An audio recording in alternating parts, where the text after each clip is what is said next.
All right. I have one more quick question. Yeah. Will we be going over the GRE? There's a there's a section in here that talks about where you report your score. But are you specifically talking about like the test itself? No, I just meant that the programs I'm looking at have waived it, and I just want to. I had questions about, like, how does it affect the competitiveness of programs? Oh, um, yeah, it's the GRE is kind of strange right now because I know some of our programs have like temporarily waived it, and a couple have hung on to it. But I'm guessing, especially across the country, if you're applying to multiple programs, some may or some may not still require it. So are you saying like you actually took it and you want to know if you should report the score or should you include it, that sort of thing? Um, Not exactly. So I was studying for it all semester, and Mm-hmm. then the two programs which are in California I'm applying to have both waived it. And so I just wonder, does it make it more difficult to get in because even if you put the scores in, like I don't think the MSW program here at Chico even wants you to submit scores. Right. So I'm just wondering, does it make it more difficult to get in because now there's going to be applicants that maybe would have been disqualified if they had a low GRE score? Um, I it's hard to say. If I had to guess, I would say probably no. Unless the only ones that I know that might be a factor are some of the bigger ones that might require GRE and then just say like, okay, we're only taking, using that as some sort of criteria to not even look or discount applications. Um, but I know all our programs here will look at all of them, as long as they're complete. So unless you're applying to something that's like super competitive, even then Hey, I wouldn't Micah, say you're all in the same boat though. So I think, if they waived it, I think then it's just not going to be a factor. Micah, Okay. can I jump in Mhm. for a minute? This is Sharon Barrios. I'm the grad dean, and unfortunately, I don't have video right now. But what I would say in answer to your question, Matt, is that one of the reasons that all across the country, the GRE is actually being looked at with kind of suspicion as being a good measure of student success. And so our major national associations of grad schools has actually recommended that programs only use GRE as maybe a supplementary measure. Perhaps if a student, for example, has a low GPA and they want to use a high GRE score to kind of compensate for that. But what most of the universities are, or programs that are going without the GRE, have determined is that it allows them, because they have to look at other things in a student's record, so it allows them to diversify their student um, cohorts, because they're looking at other things, not just a score that then, when I was applying for PhD programs back in the day, so many programs just, if you didn't have their GRE cutoff, you weren't even looked at. So I think in some ways it really maybe levels the playing field a little bit for people who have other things in their academic record that speak to their success. So that's how I'd answer that. And I don't think most of the campuses and programs that have waived GREs, it doesn't seem to be hurting their reputation, like, our UCs and so forth. And I will also mention that Chelsea Cornell mentioned that the Chico State MSW program does not require the GRE, and rarely do students take or include it. Sometimes if someone has a low GPA, sometimes it'll be included to support the ideas that the student is capable of grad level work. Okay, that explains my question. Thank you.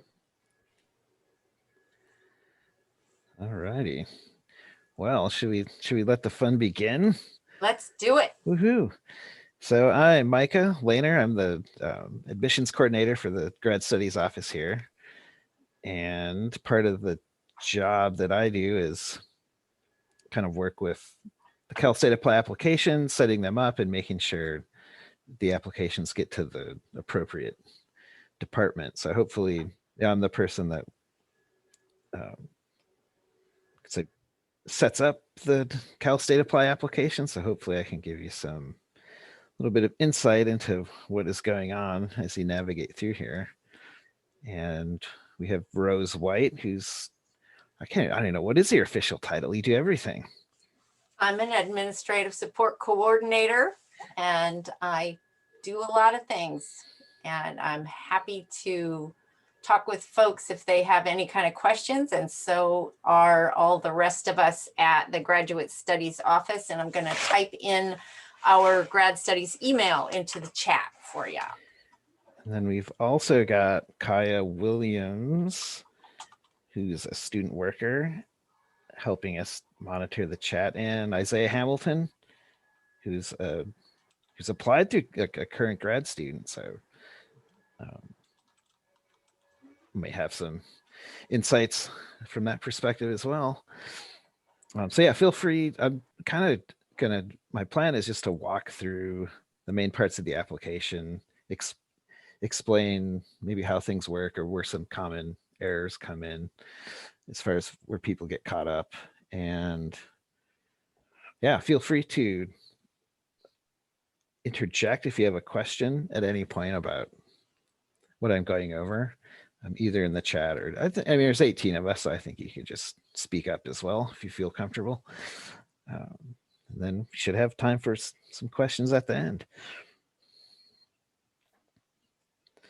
So this, and I don't have the chat in front of me, but I think Rose will, if you haven't already, you can put the link to this page in. This is the Cal State Apply kind of front page for all the graduate programs.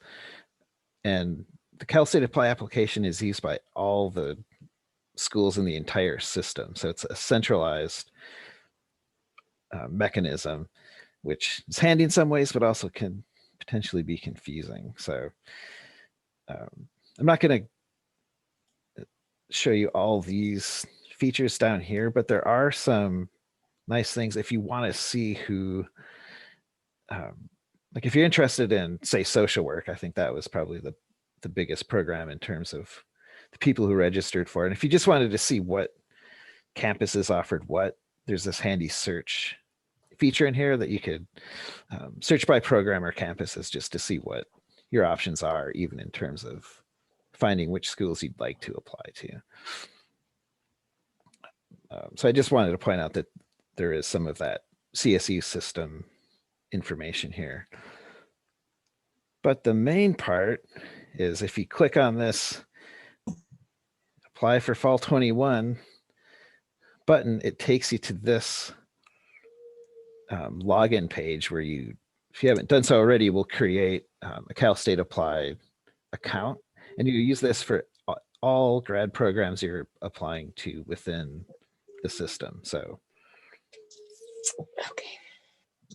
that part is centralized. Oh no, did it log me out? So Micah, I have a Yes. question. Yes. This is Diana. So as you're getting relogged in, I got stuck right at the very beginning. It does not give me any MA or MSW. It only gives me BA options. Ah, So can you help me with that? yeah, let's see. So I think that might be explained by what's coming up next. So this is just my own fake application. So this is what you'll see when you click on here and you log in. It'll pop up. Oh, you know what? I guess it kicks me out when sorry. You're probably logged in twice as two different people. Yeah, I guess if I'm already logged in, I can't go back and hit the login screen again. It kicks me out. Okay, so once you set it up, since I already put in a lot of info because I didn't want to have to sit here watch me data enter stuff, what it will, when you first create it, it's going to take you to this screen, the My Profile screen. So this is where you just put in your basic, your name, contact info, that sort of stuff. But I think maybe where you're getting hung up is the second part of the profile, which is the extended profile. And here, this is important because depending on what, say, this first question here, degree goal, what are you applying for? If you hit this one, first bachelor's degree, it's only going to show you undergraduate programs. So in addition to Cal State Apply being the system for graduate programs, it also is for all CSU undergrads too. So it's handling applications for all the students. So what you put here on the extended profile is going to alter what programs you even see once you go to select a program to apply for. Can you hit the backspace, because I don't have the left hand, I don't have my profile on the left hand side at all. Oh, let's see. So it should be, you get, once you're in, or if you've already created an account and can at least get into this part of it, the way that you get to this is up here where you've got your name and then there's an extended profile. Should I log out and log back in again? I don't even have the top bar. I have Cal State Apply across the top, but I don't, and I have the question mark on the right, but I just have sign out is my only option. That is strange. And then it goes into add programs.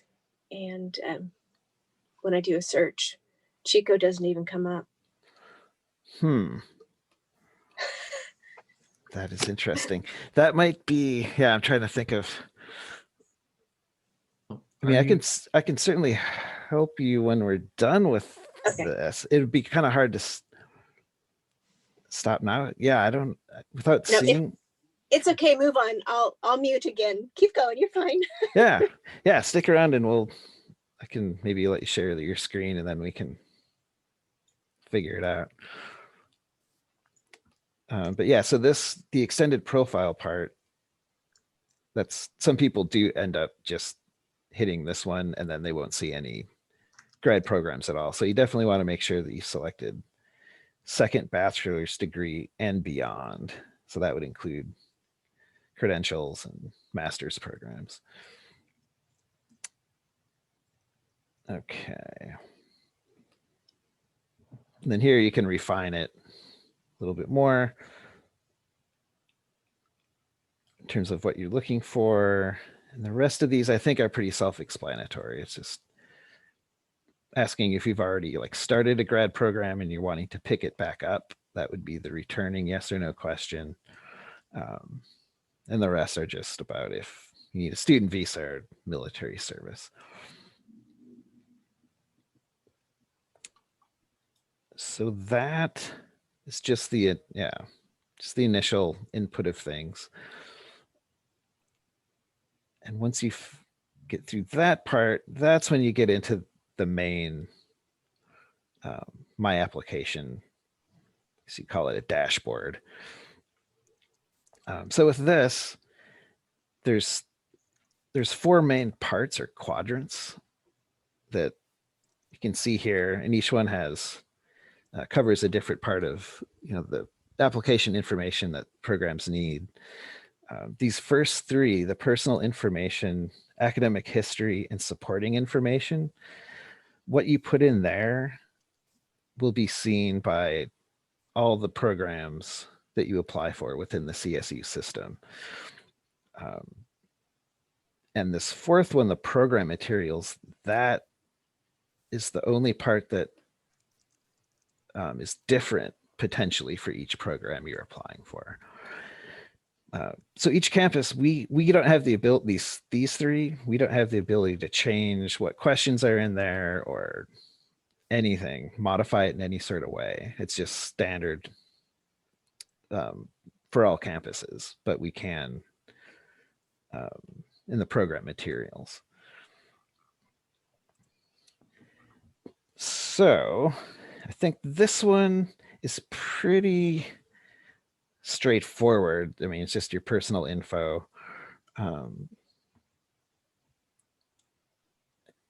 Just looking at my notes here to see if there's anything that I want to point out. And there wasn't really much. The only thing potentially for folks that are maybe AB 540 or have a question about residency for tuition purposes.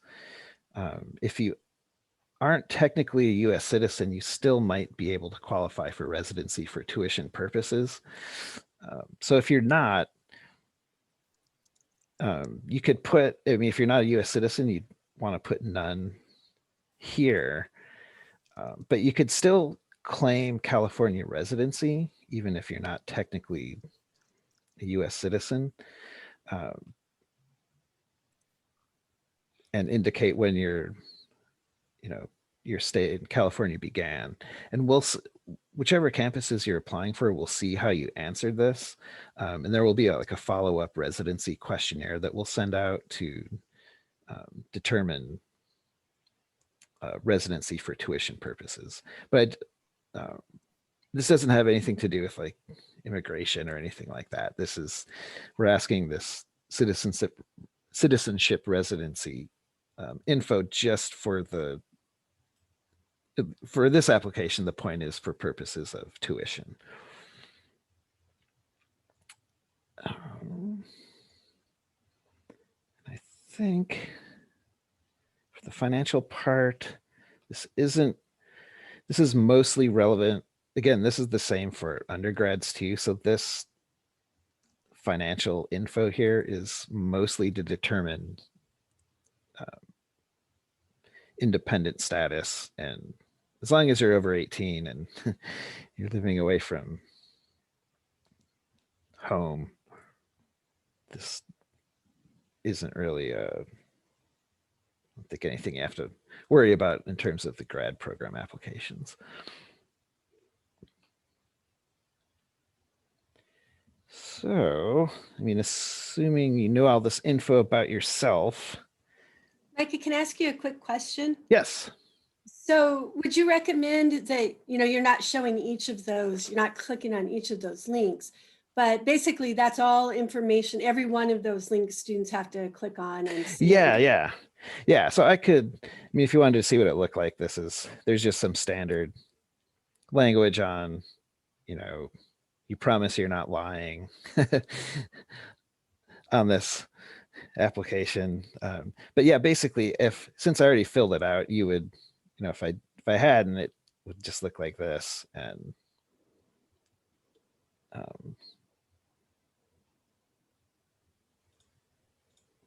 guess I already saved it. So it's not going to let me unsave it. But yeah, so it just basically, as you go through each one, you hit save and continue, and it'll just bring you down.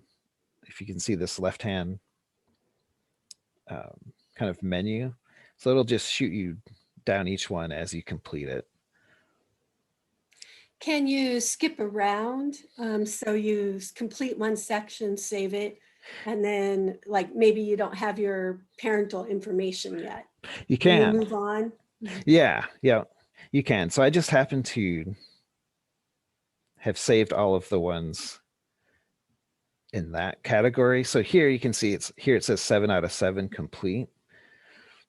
So that just refers to these 7 categories within that quadrant. But over here, I guess I got to X out. So in this academic history one, for instance, you can see on my dashboard, I've only done 2 of the 3 complete. So it's showing me that, okay, I've got this section taken care of, but this one, I haven't checked the GPA entries yet. So yeah, you can, once you get in here, you can kind of pick and choose what parts you want to fill out. And if you don't know info, and when you log back in, it'll, save everything that you've done up until that point.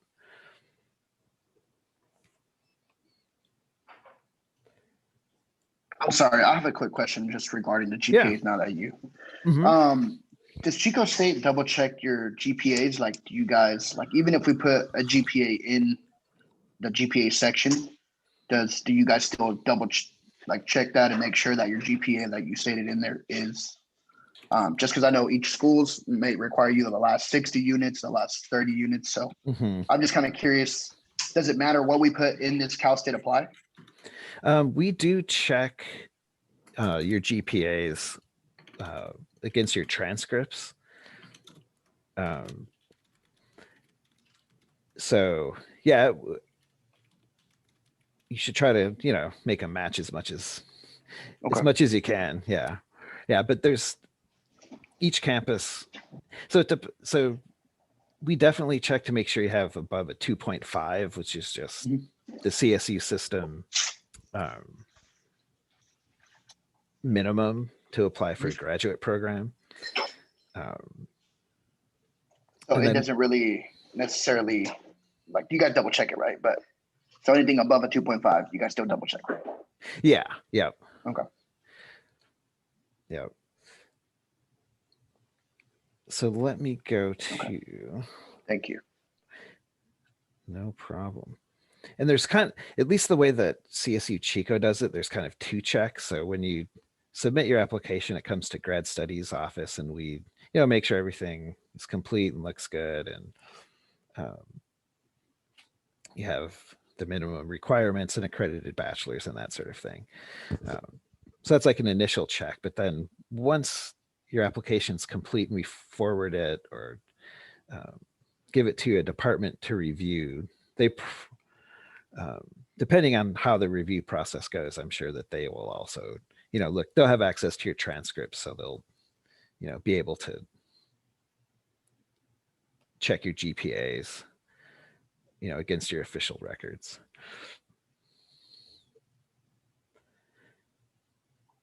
So let me just move to,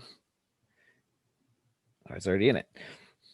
So the second part, academic history, again, this is something, when you fill it out, every single CSU you apply to is going to see this exact same thing. And colleges attended. Here you want to make sure you include every college you've gone to since high school. So not just your bachelor's degree, but if you went to Butte or community college, you want to add that in here as well. And that's another, when you mentioned about, checking GPAs, this is another thing that graduate studies checks is if you, did say go to 2 community colleges and then got your bachelor's degree at a different school. If you didn't put in, if you forgot or just didn't think you needed to put in your community colleges, we'll look at, your bachelor's degree transcript and say, hey, you actually did transfer in units. And then we'll have to contact you and say, you forgot to add, these schools. So that's, one way to avoid any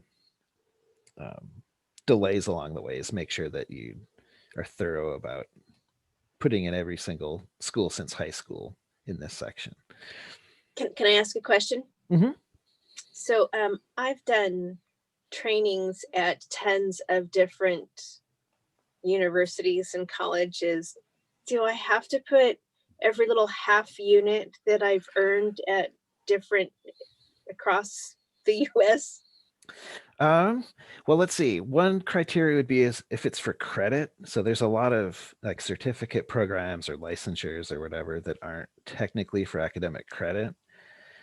So if that's the case, you wouldn't be required to put that.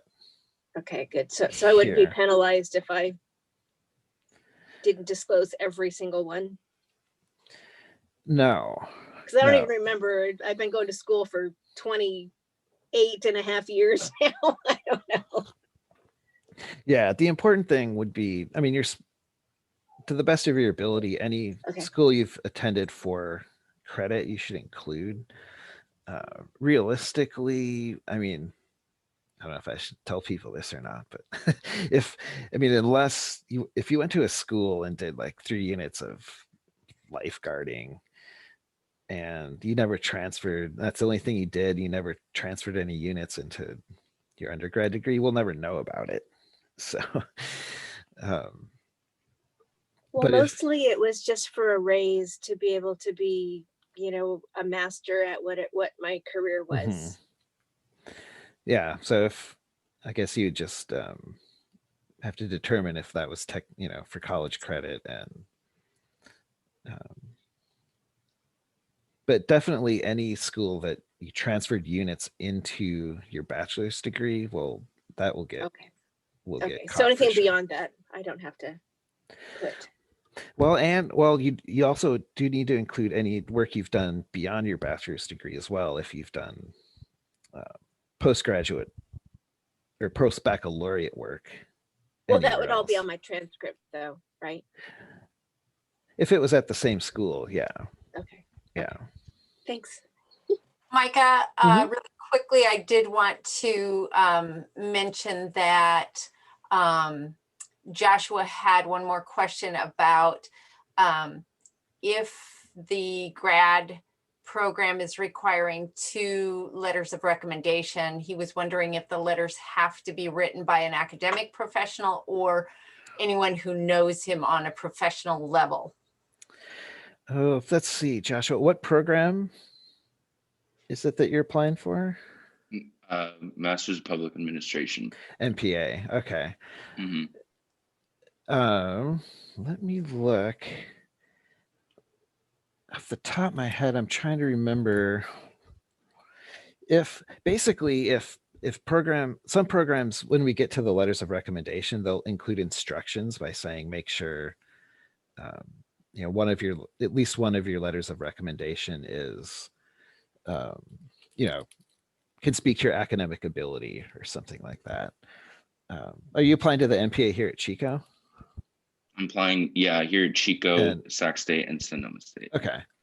Yeah, I'm just making a note to I can look into our program at least specifically, but I mean in general I think they would prefer, since it's more or less an academic program, that you just see like 2 professors or someone that That's what I was thinking. yeah, I think just wanted to check and make that's sure. the safest. Yeah, you wouldn't want like your Jamba Juice supervisor in there. Yeah, I mean, get if you could get a professor. Makes Yeah. sense. Yeah. Some of the other ones, if it's MBA, there might be more work related importance for someone to speak to that. But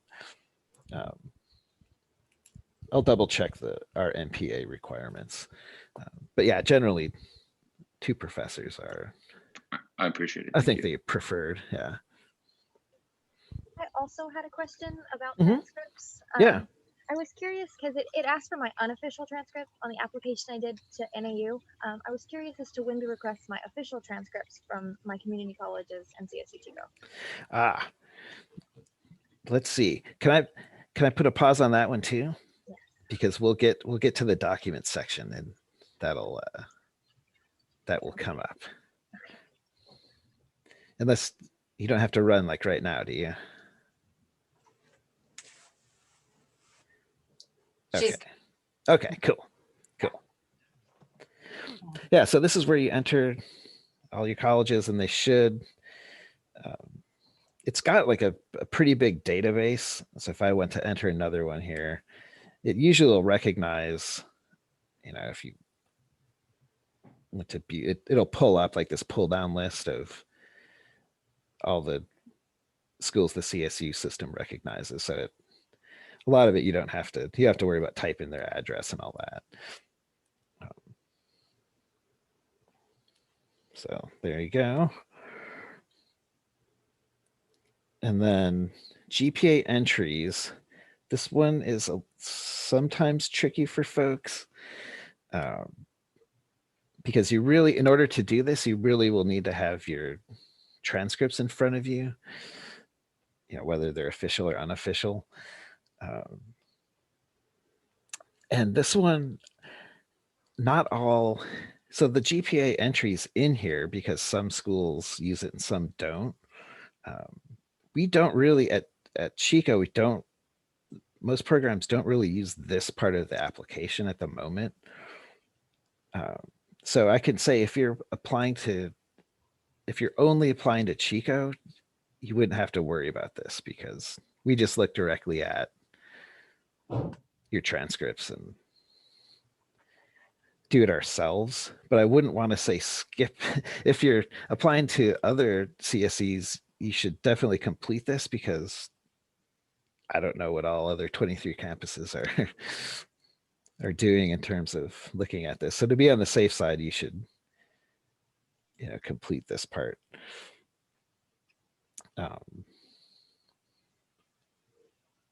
Oops. So if you didn't want to add any, you just, click, I don't have any to add. And it calculates. So if you did have your transcript in front of you, you basically just, need to look at the bottom line and say, hey, how many credit hours did I have? 120. What was my cumulative GPA? If your school says it's 3.2, it'll calculate these quality points over here. So really this is as simple as you just looking at your undergraduate transcripts and just entering the info that's listed there. You don't have to,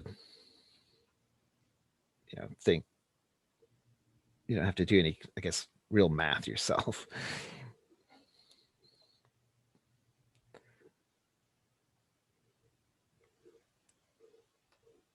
But I do know of the schools that do use this GPA entry for some of the competitive programs, they do have certain formulas that they use in terms of scoring people.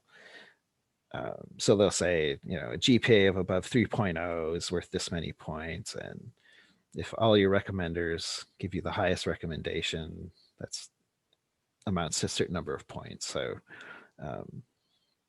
definitely try to make sure you're accurate on the GPA entry part.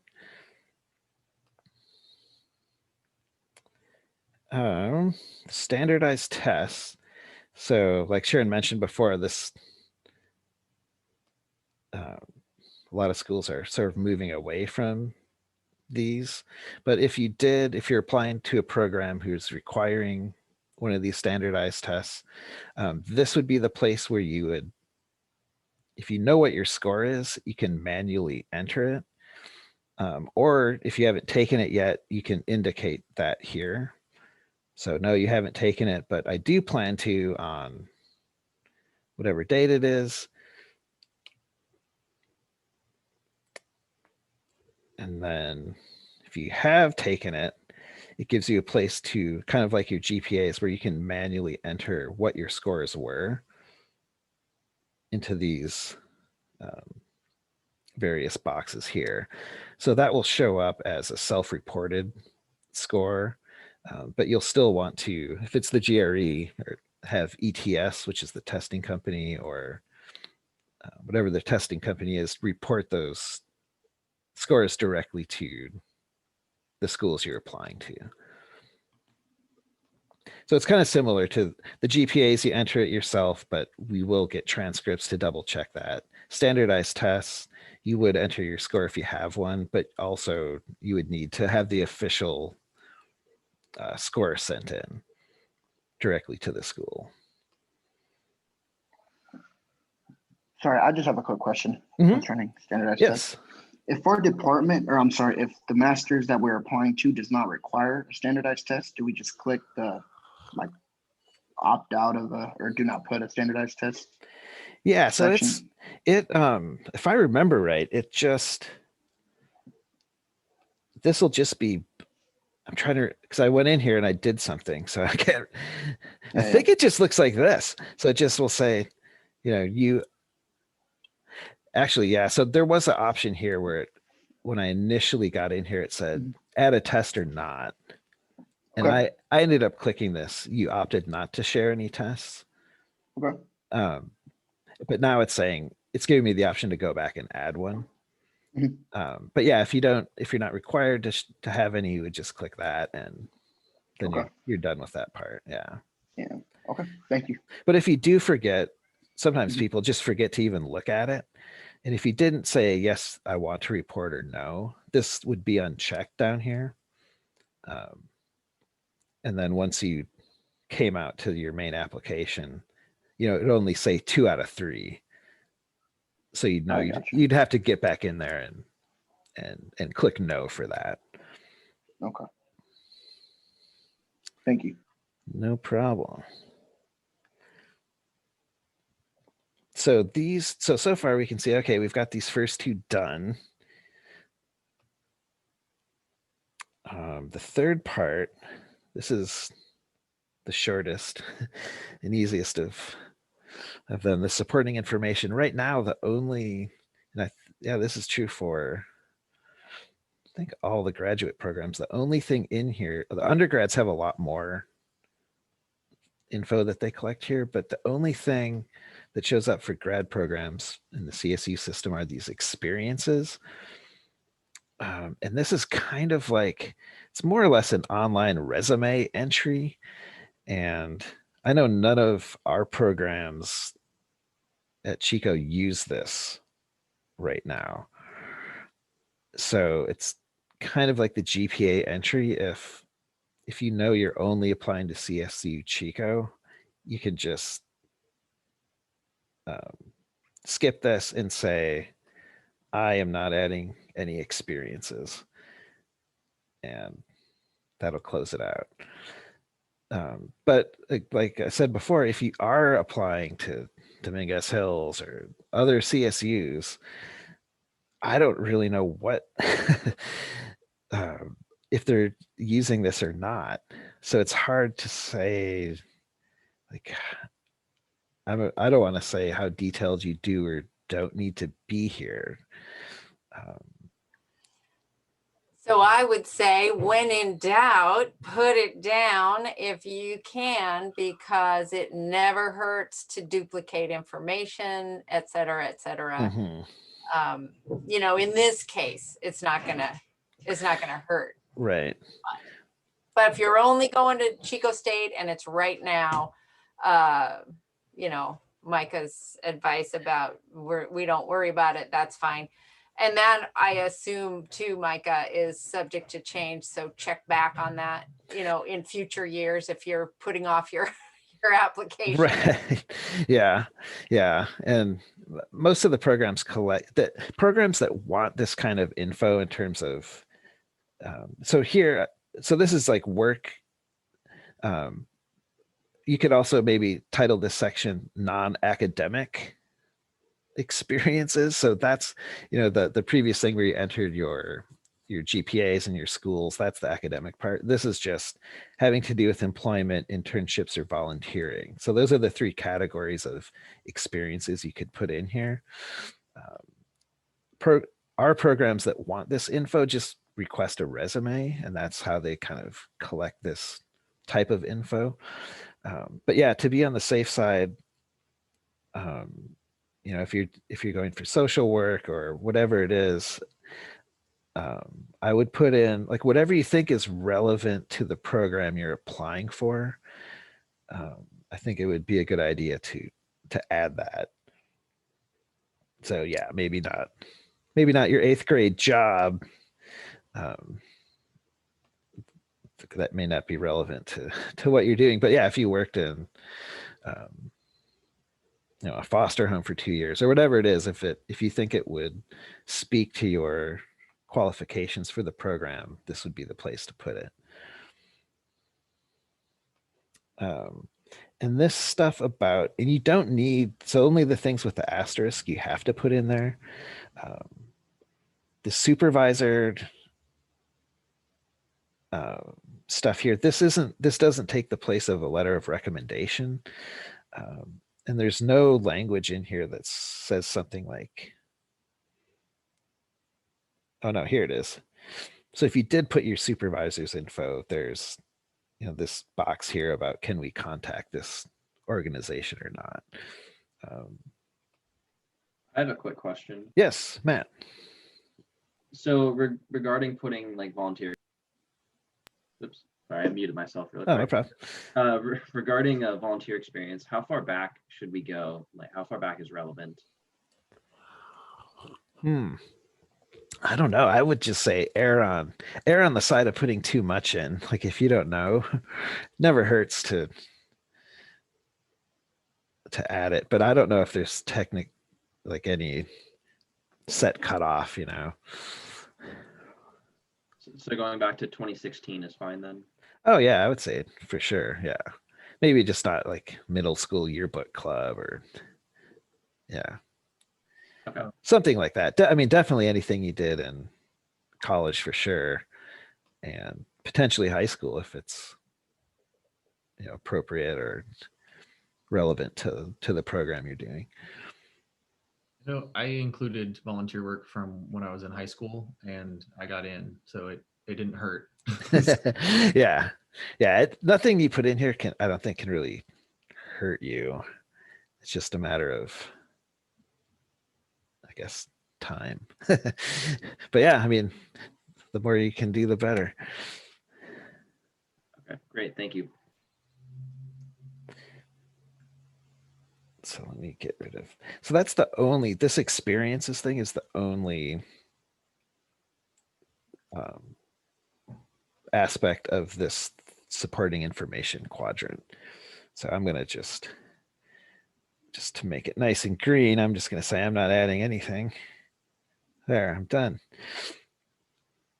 Oh, and here's another random trick. A lot of times it's hard when you're in one of these quadrants, it's hard to figure out how do I get out? Like it lets you save in advance, but once you get to the bottom, sometimes you're like, hey, where do I go?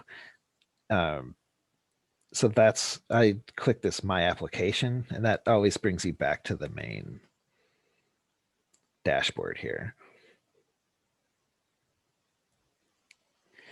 So this part, so again, these three, every school you apply to is going to see the same thing you put in these three quadrants. The fourth one, that's where things will be different. So, oh, I never showed you I think I skipped a whole, I should show you how to add a program.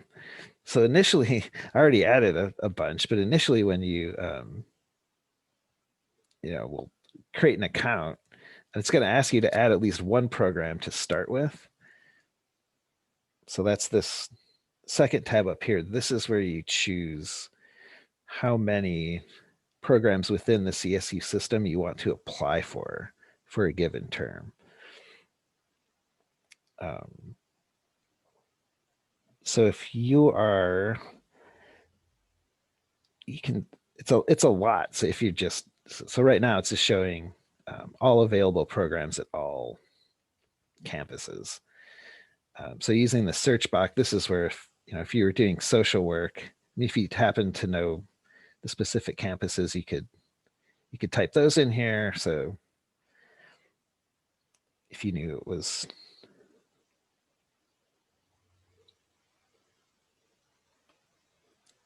East Bay, it's going to show you the credential programs and just the whole list of what's available for that campus. So that's one way you can go about finding the programs. The other is if you kind of know your discipline. So if it's social work, you could type that here and it will search, for each campus for social work programs. So you've got Bakersfield graduate, there's R2, Dominguez Hills, and so forth.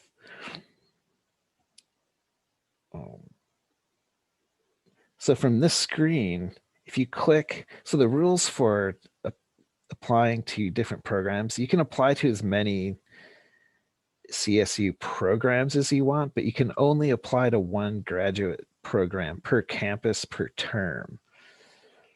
So I could select social work at Dominguez Hills, and I go down. I've already got Humboldt selected.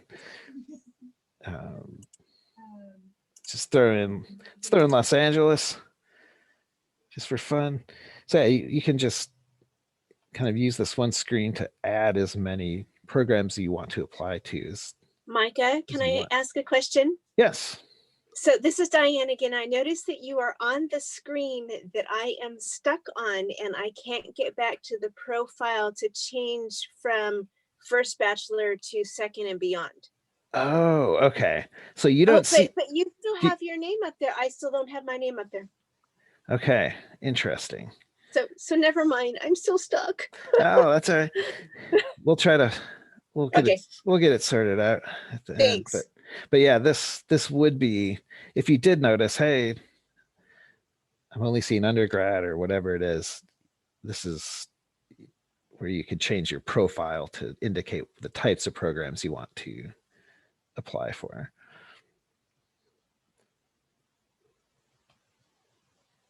So this, yeah, the add a program tab, that's where you do all of that.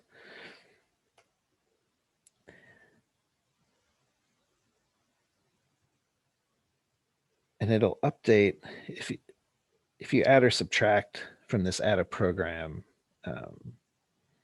it'll update your applications here. So these again will be the same no matter how many programs you've chosen.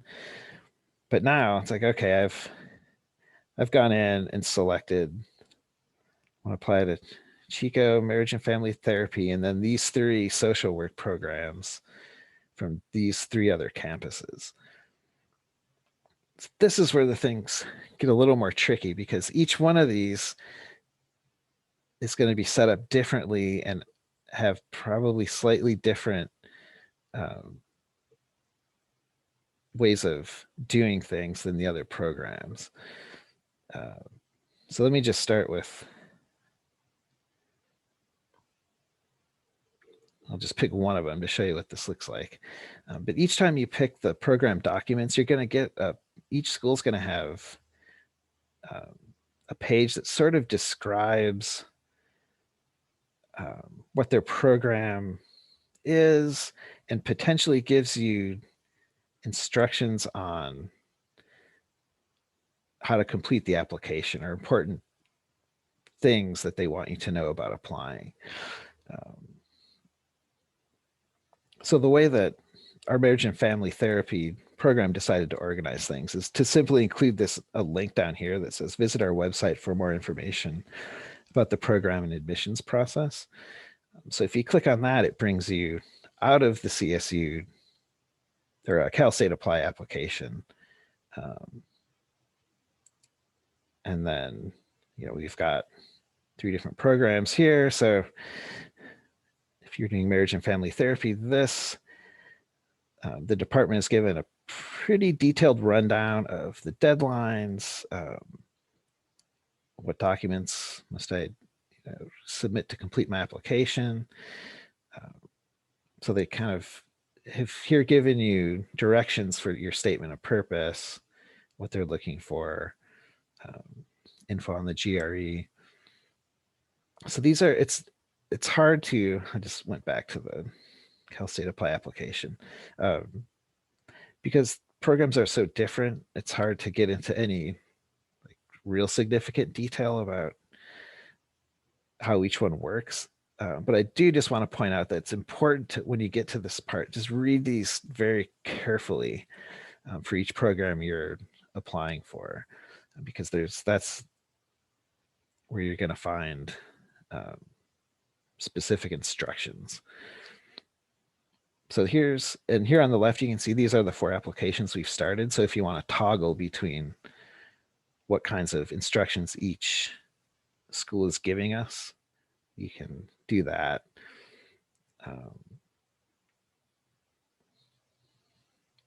And yeah, this one's Dominguez Hills, gives you all sorts of stuff.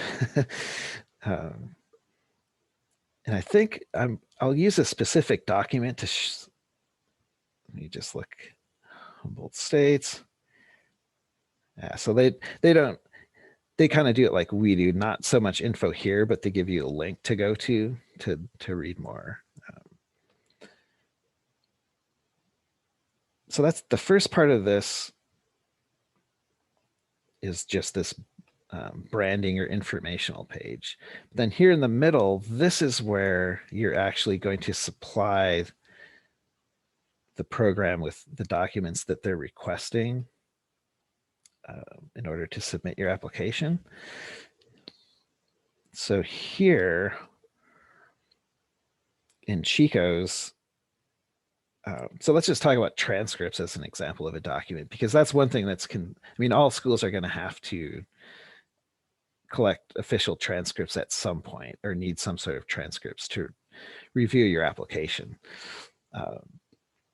At Chico, the way we're doing things is asking you, all this text is more or less describing how we are handling our transcripts, but we are asking you to upload unofficial transcripts of all the schools you've attended, and do that here. So we've got some guidelines about what we're looking for in terms of the transcript should show, you know, the classes you've taken, your grades, and if your degrees, if you've completed your degree, that it shows that it's posted.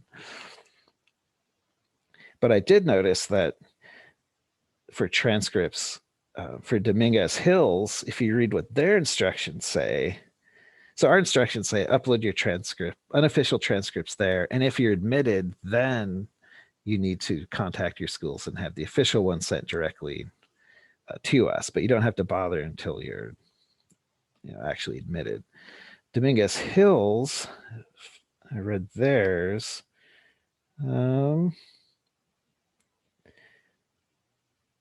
Yeah, they say unofficial transcripts may be uploaded. But somewhere down here, yes, official transcripts from all previously attended institutions must be submitted to the Office of Admission. So they're asking, Dominguez Hills is asking for official transcripts up front. And in their document section, they only want an unofficial transcript as an optional document. So they're just saying you can if you want to. So I think this is the part that people's heads start spinning, because each school is going to have, you know, slightly different instructions and things that they're collecting. So I mean, if I was doing it, I think the easiest way might be to make some sort of like grid or like spreadsheet for each school, and just, you know, for each school or program you're applying to, you know, transcripts, where do they need to go? To the school, uploading unofficials.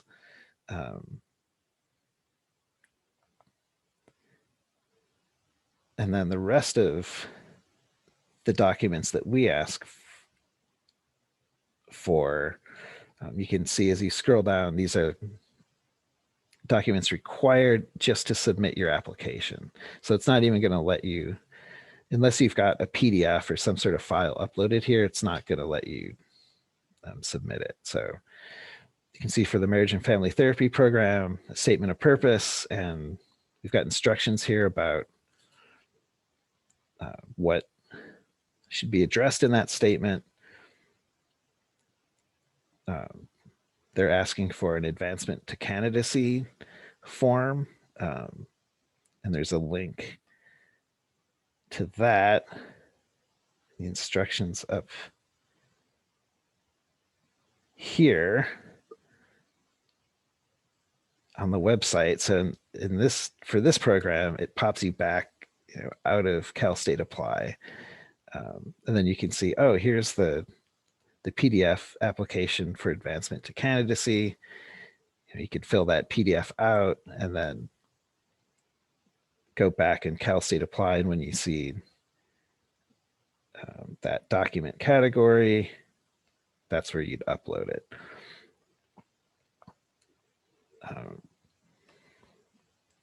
So it's, and again, that's how our campus has decided to handle some of these documents.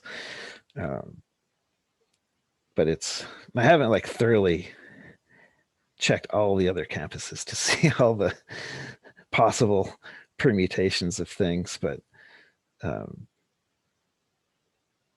the basic features will be the same, that there's going to be a set of things that are required. So it looks like, what are you looking at here? This is Humboldt. So they're doing it again, kind of like us. They're requiring an unofficial transcript to be uploaded along with a personal statement. It looks like they don't. So they don't give instructions here, but up here they do have, their social work department's guidelines for writing their statement of purpose. So to figure that out, you got to go to their website.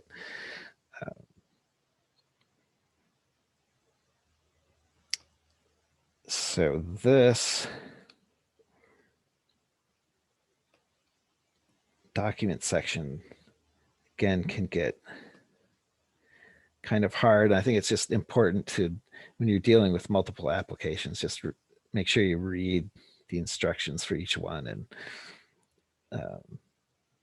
try to figure out which one they should be in here somewhere. If they're not, the instructions for what documents are required and instruction or like writing prompts for writing samples aren't in here, they should have some sort of link to an external website that will describe that for you.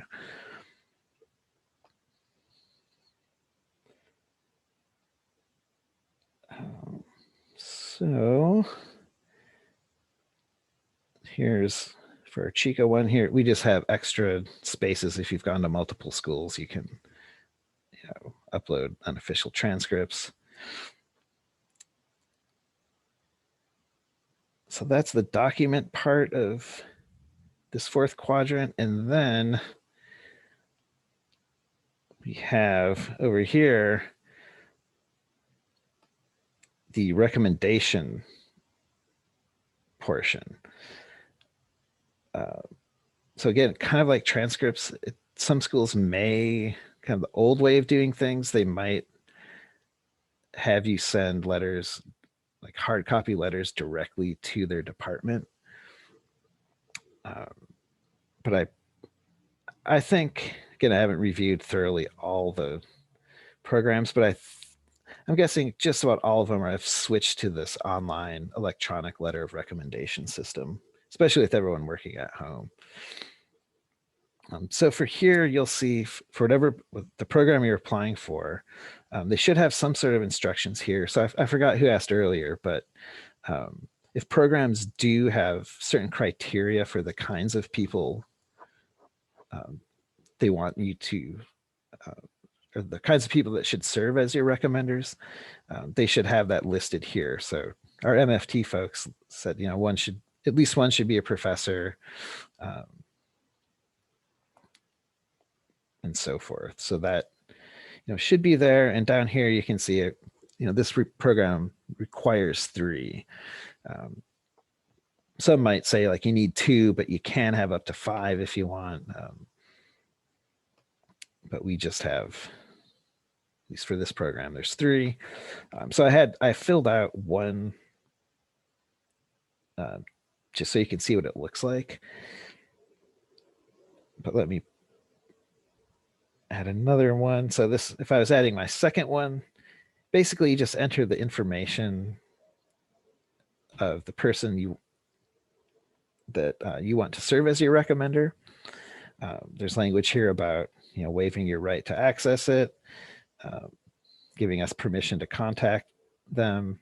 And if you don't click this, you can't use it. So I don't know why it's there. I mean, I know why it's there, but it's kind of funny that you don't really have an option, that if you're not giving us permission to contact the recommender, it won't let you save it. So basically, when you fill this out, if I were to fill this out right here, it says save it. Once I do that, it will send to this, whatever email you put in there will send your recommender an email with instructions on how to fill it out. It looks something like, I just sent one to myself just for fun. But this is what it'll look like. Your recommender will get something like this. It says, hey, so-and-so is applying. They want you to fill out a letter. Click on this link. I'm not going to go through all that, but basically your recommender is going to have to be somewhat tech savvy enough to be able to log into this online letter of recommendation form and click a few boxes and send it back to you, or send it back to your application technically. And so on the one, I haven't filled all 3 out yet, but the one I did fill out, Aaron Rodgers, I can see that, well, I just sent it to myself, but I accepted. They could, if someone gets that email that says, hey, so-and-so wants you to write a letter, they do have the option to say decline, and you'd see that here under the status. And then you would just want to, if they said decline, you'd want to, I guess, either delete it or come in here and edit and type someone else in there and make sure that they, are someone that will fill it out for you. And this is, if I could like wave a magic wand, one thing I'd change about this is these letters of recommendation are it's the part of the application that it seems like prevent people from completing their applications, because in order to submit your Cal State Apply application, you don't need to have all the letters actually be returned by your recommenders. You just have to have entered, in this case, the contact info for 3 people. And as long as the application sees, oh, you've got 3, it'll let you submit it. And then later on, those letters will start to come in, as they're completed. But it doesn't really give you don't get an automated like notification that says something like, oh, Aaron Rodgers sent your letter in, or Aaron still hasn't sent it in yet, or, you still have 2 outstanding. You kind of have to monitor it yourself if you really want to stay on top of have your letters come in or not. So that's one thing I would recommend after you do submit an application, is to come back. You'll still see, after you submit it, you'll still have access to this My Applications. This will look the same. So once you do complete it, and if you're applying to programs that are asking for these electronic letters, I would definitely monitor this periodically. Come into each program, check out the recommenders, and just make sure that who you've put in there has actually sent them in. And you'll know because this status will say completed. Or hold it, no, does it say completed? It says, yes, this will say completed once it's been submitted. So sometimes people, I've had applicants say like, hey, my letters have all been in there, and I'm still waiting for a decision. I'll say, well, I'll look, and it'll say accepted. That means they are agreeing to write the letter, but until this says completed, it's still outstanding. So Mika, I have a quick question. Mika. Yes. Oh, I'm sorry. Go ahead.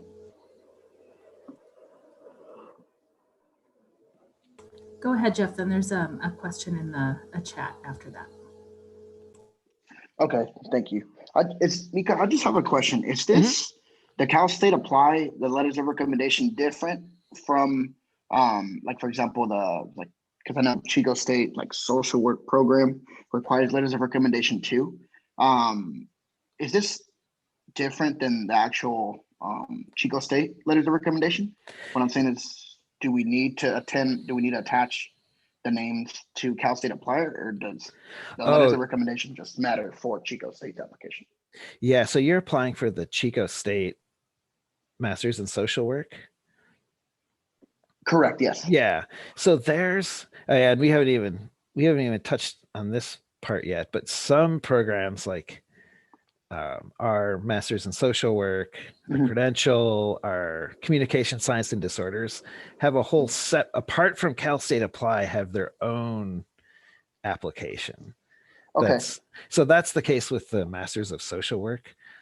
So if I were to select the Chico Masters in Social Work program, I've got our psych one pulled up so that it'll take a while for me to switch that out, but there won't be anything in here for recommendations because those are collected in the specific, In yeah, their in their application. in their own, we could say internal application.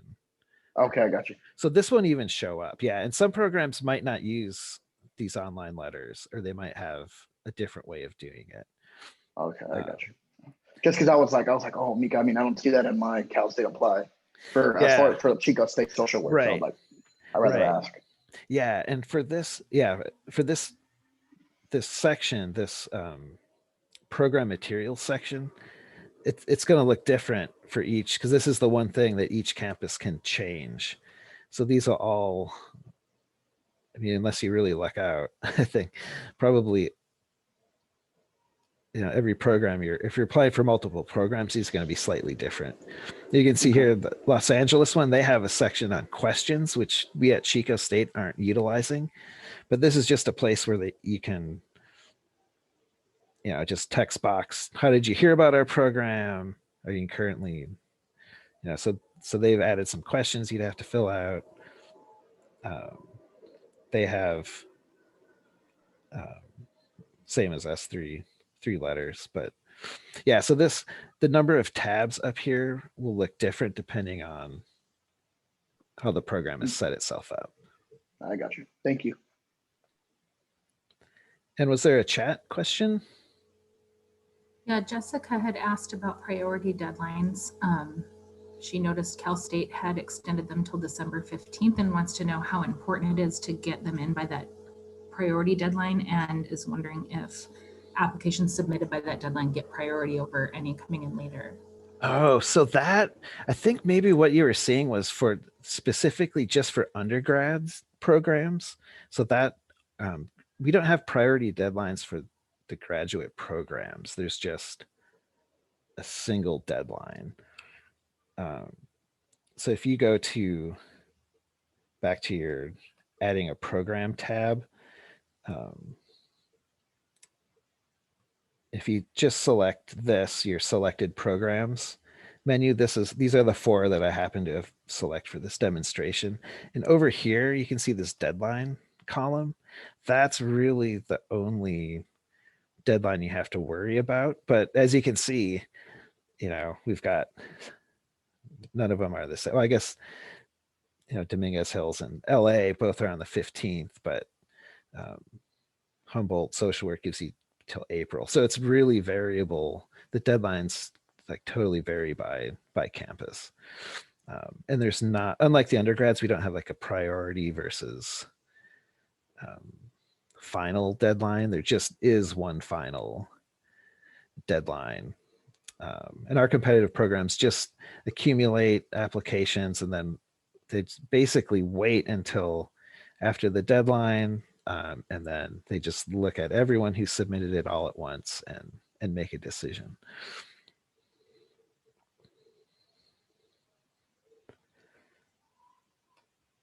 Okay, so go.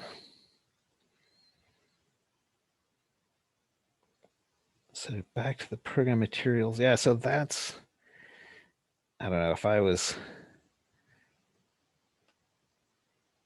having to navigate the system and fill this out, yeah, I'd probably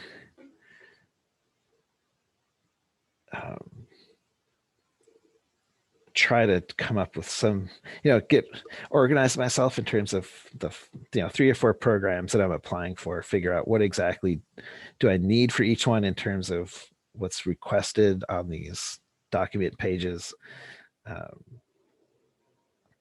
and then figure out where do I send them. Do I upload them here? Are they directing me, like our social work program, to fill out a second application? Do I need to send things elsewhere? This is, I guess, the most important part to really wrap your head around what you need to get done and what gets sent where. Let me see. Micah, at some Yes. point, we could pull up the Chico State applications deadlines by program Mhm. on our website. But I'm gonna let you keep going. It's just that I want to, maybe we can do that as part of Yeah, after everything is done. sure. So, So is there any questions about this, the documents part of things? Before I move on, again, it's hard to specifically show. I can't give exact directions because the programs are so different. I have a question, Micah. Mhm, yes. So the letters of recommendation, mine are all really, really old. Does that matter? I would, well, if you're applying to I would try to get more recent ones if you could. And if you're applying to programs that are asking for electronic ones, Yeah. I mean, I guess your recommenders will have to fill in something like, Okay. through email. So even if, I guess if it's old in terms of you've known them for a long time, I think that's fine. No, they're old as in they've passed away. Oh, well, that would be a problem because if you're applying to a program that's, asking for electronic ones, they would have to, you would have to put in 3 living people here that could answer their email. Otherwise, That's Georgia or Detroit, right? yeah, Okay, got it. yeah. Otherwise, it'll just show it won't be complete. Okay. So yeah, in terms of once for all the programs, once you've at least gotten all the required these things in the required document section uploaded. I didn't do that, but if I were to upload all those things, when I come back out here, this would show that I've completed it. Then I can proceed to this third tab up here, submit the application section. So this shows me the 4 that I've, in the add a program section. Here's the 4 that I've added. Obviously they're not, my bars haven't gotten all this way yet because I haven't uploaded any of the documents for these, but if I were to, this would be all green, then it would allow this submit button to activate, and you could click on it. And then the last, there's a little screen that says something like, are you sure you want to do this? Do you promise that you didn't lie? And by submitting it, you're turning all this information over to the departments. It'll take your money, your $70, and then you're done. And again, you can do this because it does list the deadlines here. So this is kind of another handy way to figure out where your deadlines are. If you just hit this submit application menu, it'll show you deadlines for all your programs. So you could, work on the 2 that are, closest in terms of deadlines, submit those, come back in, complete the other ones. Yeah, and unfortunately, here's another downside. It's just for 4 programs, it's going to cost you $280, and there's no fee waivers, unlike the undergraduate program has like an income-based application fee waiver. There isn't such CSU policy for grad programs, so. Mike, I have a quick question. Yes. After you submit this Cal State Apply, you're basically paying to receive the school's application, right? And then you still have to apply through their application process. Is that correct? Or? Well, this would be, there are some, like we mentioned before, some programs have like a separate application or a special, like our social work program does. That doesn't cost anything. So you'd still have to do that. Okay. But you'd, by submitting it, here you're doing like part of the part of the Okay. process. So either way, like, you know, how you mentioned the social work program, you still have to go to Chico State website and then access the Chico State MSW application, right? And then Right. do all their requirements. Right. And so let me, Okay. oh, my mouse is it's being wacky on me here, but since there are some of you, whoa, social work folks here, let me see if I can, sorry. But you know, just for the record, that it's not that most programs have you do a separate one. It's that a few do. Right. Okay. State, right? Right. But every program in the CSU, well, at least you have to go through Cal State Apply at a minimum. And then certain programs might have you do extra. And most of them don't make you pay for it. So that's, here, let me show you. Let's see if I can.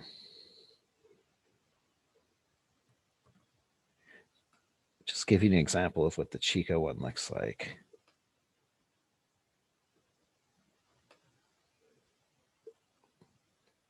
Here's graduate.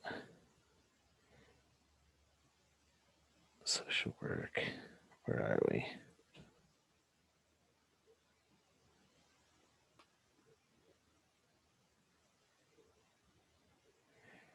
Huh, my cursor is suddenly being wacky on me. Oh no. There we go.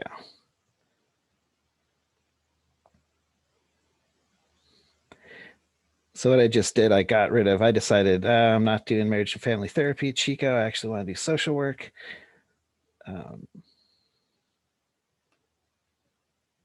So,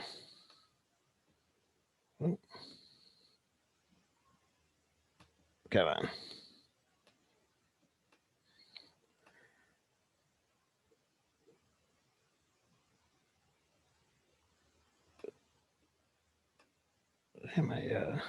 I must have been mousing around too much because my touchpad here is not playing nice with me. Oh, I don't want that. Okay. So here for the Chico social work application, sorry, I got Dominguez Hills. When you come to the program materials part, you know, it describes the program, but then we've got a link here, you know, that'll pop you out to the social work program and describe all of that info. So that one's going to look a little bit different. I mean, maybe in the future we'll move. I think for the social work program at one point we had an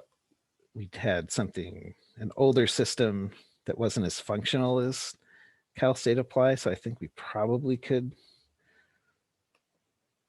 move it over at some point, but right now you're not, for the social work program in particular, you're not going to see any of that document stuff that the other one has, because that's going to be collected in their own application. Okay, thank you.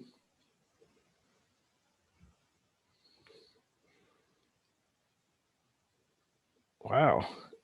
Look at my screen. I'm not even touching anything. It's just going crazy. Whoa. Stop it. Okay. Well, I'm glad this is recorded so people can just see this going crazy.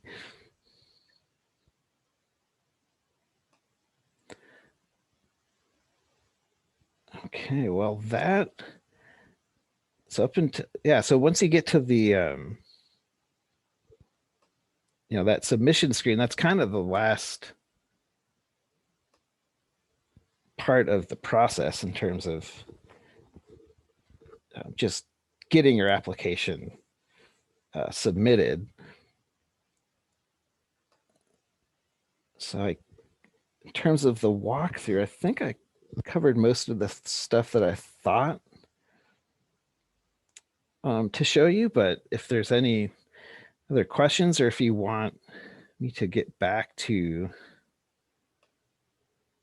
anything that might still not be clear. And also Melissa and Chelsea are there from the MSW program. So if either of you want to add anything to what Micah was saying, feel free to chime in.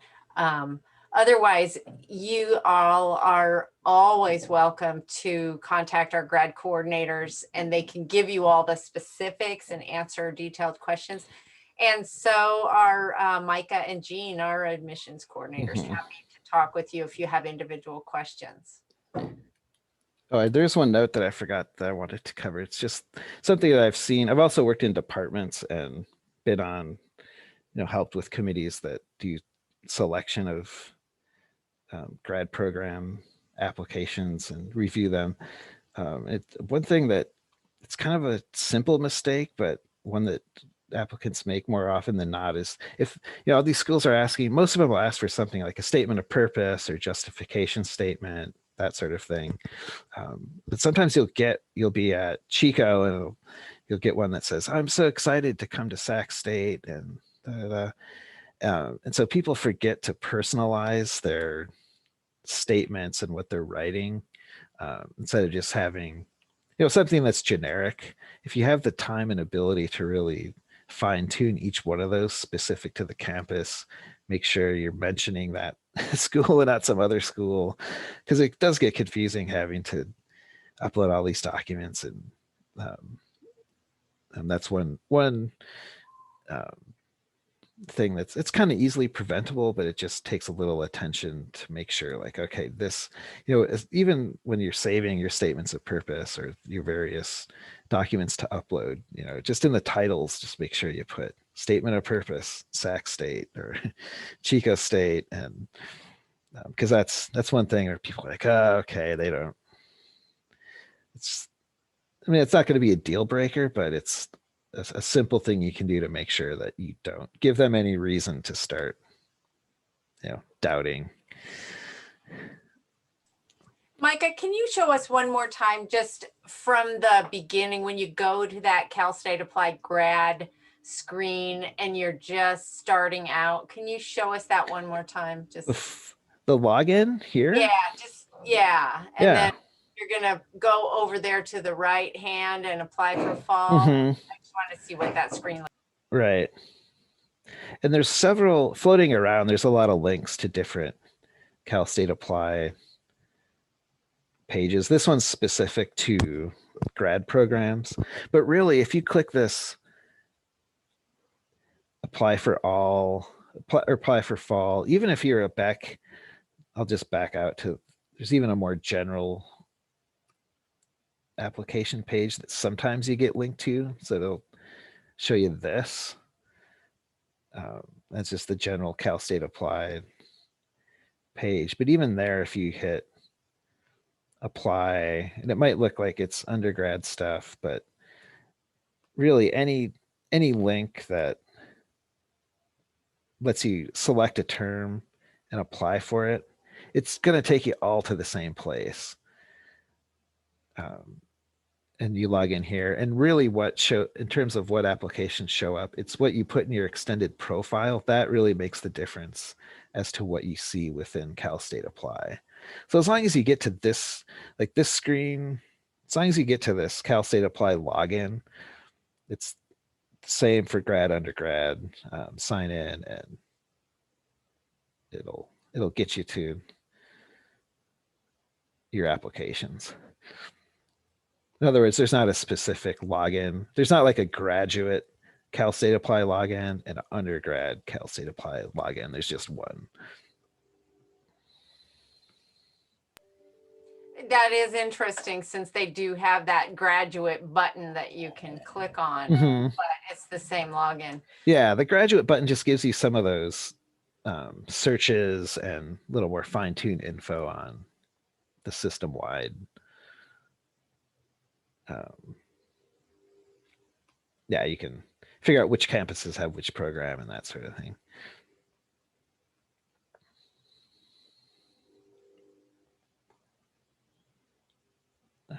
Let's see. So I know Diana had an issue with just getting maybe the account set up right, but any other questions about really anything? The application, the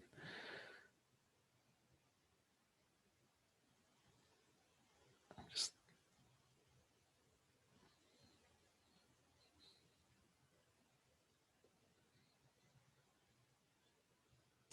Okay, well, I put in the chat for about the 5th time, sorry, but I just want to make sure people got it. There is a link in the chat that is where we will be posting this video if you want to review something later, or if you know of any friends who were not able to make it, they can come and look at that here. So it'll be on the Grad Studies Apply page. And also, you are more than welcome to email any of us, and it's just graduate studies, all one word, at csuchico.edu, or Micah or Jean are the admissions coordinators, and you can email either of them. And once again, our graduate studies web page does have all of our contact info. Yeah, feel free to reach out, because it's depending on the program you're applying to or the specific mixture of programs that, you know, can vary quite a bit. So we can give you that individualized advice if you need it. Well, I want to thank everyone for attending, and feel free to contact us if you have questions as you proceed.